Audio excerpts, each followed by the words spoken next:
Soon workmen came to give the twins their numbers. Donald was 9 and Douglas 10. When the men went away, they were left alone in the shed. You may have noticed something, Dougie. The twin painter forgot something. What did they forget?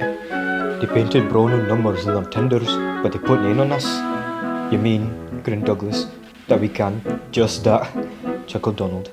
Hold your wish, here's the inspector. Now 9 and 10, smiled the inspector. Here's Duck. He'll show you around before you start work. The twins enjoyed themselves and were soon friends of Duck. They didn't mind what they did. They tackled goods trains and coaches easily. For once the twins had shunted them, the trucks knew better than to try any tricks. "We like it fine here," said Donald. "That's good," smiled Duck. "But take my advice. Watch out for Gordon, Henry and James. They're sure to try some nonsense."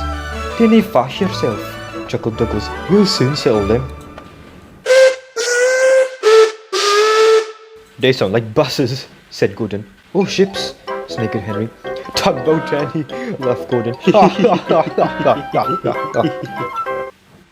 "You wouldn't be making fun of us, would you now?"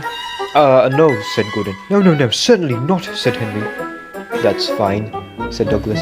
"Now just mind the both of you, and keep it that way."